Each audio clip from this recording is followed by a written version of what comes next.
নমস্কার বন্ধুরা, আমার গ্ল্যামারাস মৌসুমীজ ব্লগে তোমাদেরকে অনেক অনেক স্বাগত। তো আজকের ভিডিওটা কিন্তু একটু অন্য ধরনের ভিডিও। তো আজকেরও আমি রাতের ভিডিও আমি শেয়ার করছি। আমাদের রাতে কী কী রান্না হচ্ছে সেটাই। তো আমি প্রথমেই ভাতটা বসিয়ে দিচ্ছি, কারণ ভাতটা হতে একটু টাইম লাগে। আর তোমরা যারা আমার ভিডিও দেখো তারা তো জানোই যে আমি যখন চাল ধুয়ে দিই তখন একটা ফুট হওয়ার পর আমি গ্যাসটা বন্ধ করে দিই। তারপর আধ ঘন্টা বা 1 ঘন্টা বাদে আবার গ্যাসটা জ্বালিয়ে আবার যখন ভাত ফোটে তখন দেখি ভাত হয়ে যায়। এটাকে বলে গ্যাস বাঁচানো। তো এটা আমি শ্বশুরবাড়ি এসেই শিখেছি। তো ওই ফুটানোর পরে যখন দেখি যে হয়ে গেছে তখন নামিয়ে নিই।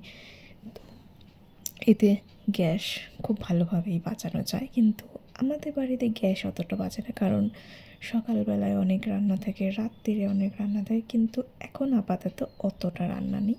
তার কারণ আমি বলছি, তার কারণ হচ্ছে আমাদেরই বংশের মধ্যে একজন মারা গেছে।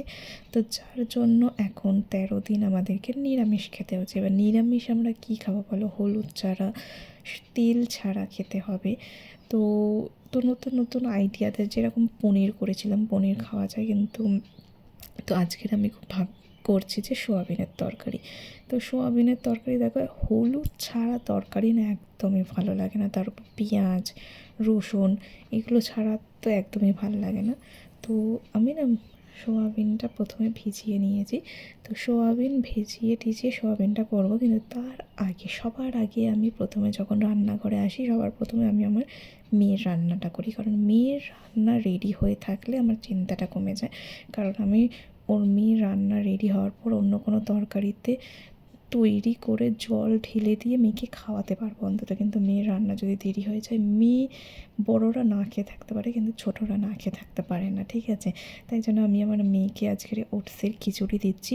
তো তোমাদেরকে আর দেখাচ্ছি না কী কী দিয়েছি। আর রাত্রিরে আমি বেশি সবজি দিই না, জাস্ট আলু টমেটো দিয়েছি। আর যেহেতু হলুদ ছাড়া, তো একটু সাদা ফ্যাট ফ্যাটে লাগবে ওটসের খিচুড়িটা। ভাবলাম নিরামিষ সব সময় আর ভাত, আলু ভাতে, ডাল এগুলো আর খেতে কি ভালো লাগে, তাই জন্য সোয়াবিনের তরকারি করছি। পনিরের তরকারিও করেছিলাম, খুব ভালো হয়েছিল পনিরের তরকারিটা, বাদাম পোস্ত দিয়ে।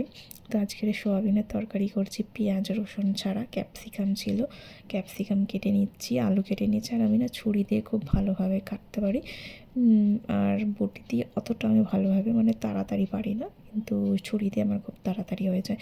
তো ক্যাপসিকাম, আলু আর টমেটো দেবো আজকের।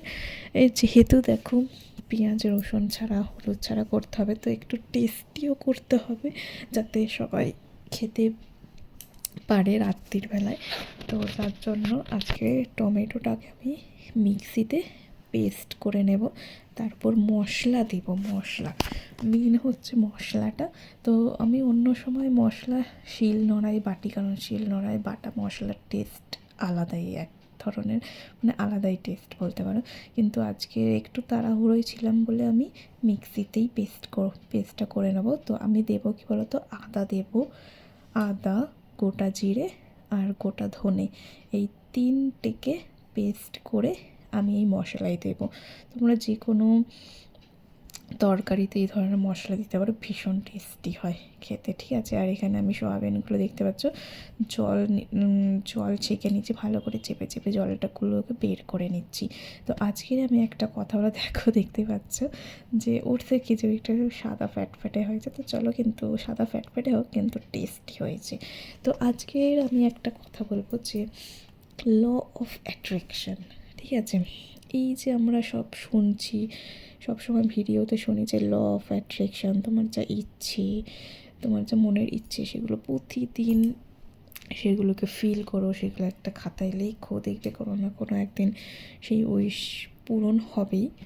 তো আমি আমার ক্ষেত্রে বলবো, যখন আমি ছোট ছিলাম না, তখন আমি যে রাস্তা দিয়ে স্কুলে যেতাম, স্কুলে আসতাম, তো সেই রাস্তার পাশে না অনেক বড় বড় বাড়ি থাকতো।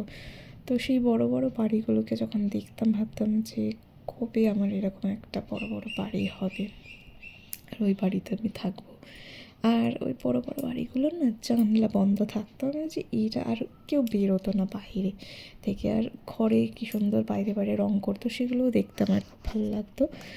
তো ভাবতাম যে এরা ঘর থেকে কেন বেরোয় না, এতে সবসময় জানলা দরজা কেন সবসময় বন্ধ থাকে, আর কি সুন্দর বেশ এত বড় বড় বাড়িতে থাকি, কাশ আমিও থাকতাম। তো এরকম রোজ যখনই স্কুলে যেতাম বা স্কুল থেকে বাড়ি ফিরতাম ওই রাস্তা দিয়ে, তো তখনই আমার যখনই দেখতাম তখনই মনে হতো। তারপর যখন বাড়িতে আসতাম ছোটোবেলায় ধরো ঘরের মধ্যে দুপুরবেলা ঘুম আসছে না, তো আমি খেলতাম কি জানো, আমি খেলতাম যে আমার এরকম ইয়ে তোমার গ্লাসের যে খরগোশগুলো কিনতে পাওয়া যায়, কাচের গ্লাস ওগুলো বলে, যে খরগোশগুলো থাকতো ওই খরগোশগুলোকে আমি আমার মেয়ে করতাম, একটা ছেলে একটা মেয়ে।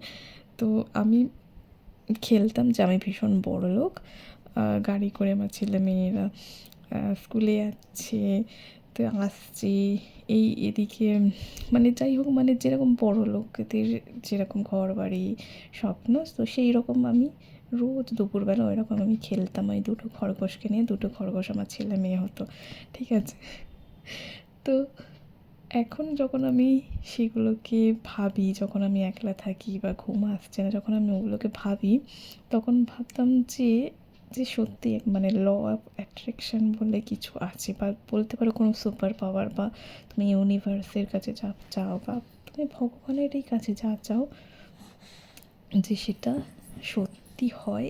আমি যখন এগুলো ভাবি তখন ভাবি যে হ্যাঁ সত্যি এগুলো হয়, ঠিক আছে। আরও একটা জিনিস আছে যে একদিন হঠাৎ আমি একদিন ঘুমাচ্ছি, ঘুমের মধ্যে না স্বপ্নে যেটা দেখছি, পরের দিন হঠাৎ আমি যে রাস্তা দিয়ে যাচ্ছি দেখতাম যে ঠিক সেই জিনিসটাই হচ্ছে। তো সেটা এই নয় যে প্রতিদিন যেটা দেখছি সেটাই সবসময় সত্যি হচ্ছে, সেটা এরকম নয়। মানে মাঝে মধ্যে ধরো হঠাৎ একটা স্বপ্ন দেখলাম, পরের দিন হঠাৎ করে মানে কোনো এক সিচুয়েশান এমন হলো যে ওই যে স্বপ্নটা দেখলাম ওই সিচুয়েশানটাই, ওই যে স্বপ্নের ওটাই মানে চোখের সামনে ভেসে উঠল যে আরে এইটা আমি ওটা স্বপ্নে দেখেছিলাম না, আর ওটাই যেন বাস্তবে সত্যি হয়ে গেল। তো এরকমও হয় আমার সাথে মাঝে মাঝে। তোমাদের সাথে কথা বলতে বলতে দেখো আমাদের এই তরকারিটা হয়ে গেছে, আর কি সুন্দর রঙটা এসছে কিন্তু হলুদ ছাড়া। আর আমার মেয়ের খাবারটা দেখতেই পাচ্ছি, এখন আমি মেয়েকে খাওয়াতে এসেছি। তো আমার রান্না বান্না হয়ে গেছে, 9টার সময় কমপ্লিট। তো এখন আমি মেয়েকে খাওয়াবো, দেখো এবার ওরা এখন ঘোড়ায় বসেছে। তো চলো আজকের মতো ভিডিও আমি এখানে শেষ করছি, আবার দেখা হবে অন্য কোনো ভিডিওতে। তারা